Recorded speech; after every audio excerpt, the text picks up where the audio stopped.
dialogue. Yeah, thank you very much. Good afternoon to all of you. Indeed, today we had the second meeting of the strategic dialogue on the future of the European automotive industry. We had a very good and a very intense discussion, productive discussion, and it's very clear it's now time for action.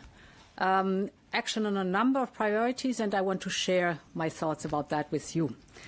First, the topic of innovation was dominant, of course. It should be the front and center of everything we do to secure the future of the car industry in Europe without any question. For example, we have agreed that we need a big push in software and hardware for autonomous driving. We know that global competition on this topic is fierce, so we have to act big and we have to be big. Scale matters in this topic more than ever before, and this is why we have agreed that we will set up and support an industry alliance. Companies will be able to pool resources. They will develop shared software, chips and autonomous driving technology. And on our side, we will refine the testing and the deployment rules. We will also help launch large-scale pilots for autonomous driving, because the goal is very simple. We have to get autonomous vehicles on Europe's roads faster. The second topic that we also discussed is the transition towards clean mobility. There's a clear demand for more flexibility on CO2 targets. You all know the key principle here is balance.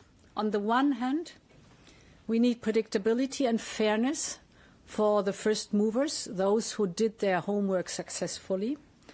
That means that we have to stick to the agreed targets. On the other hand, we need to listen to the voices and the stakeholders that ask for more pragmatism in these difficult times and technology neutrality, especially when it comes to the 2025 targets and related penalties in case of non-compliance. To address this in a balanced manner, I will propose a focused amendment to the CO2 standards regulation this month. Instead of the annual compliance, companies will get 3 years. This is the principle of banking and borrowing.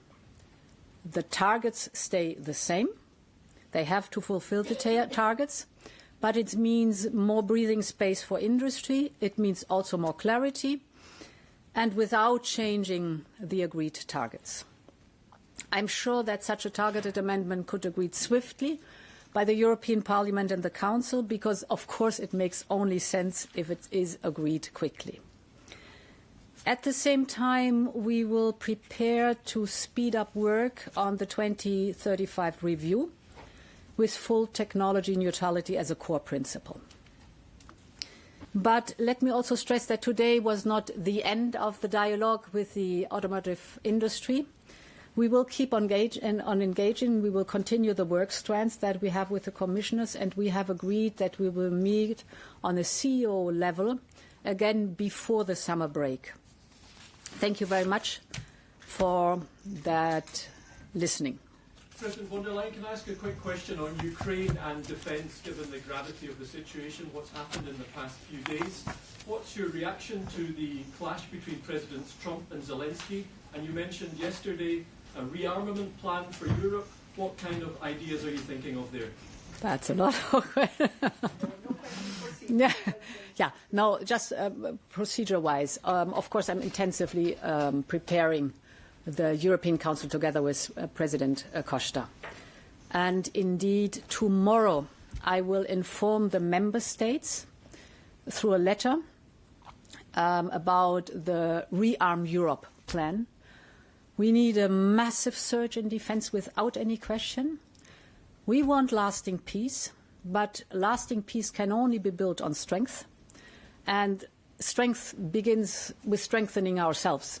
And that is the purpose of the plan that I will present to the member states tomorrow, the Rearm Europe. Thank you. Thank you all. Good afternoon.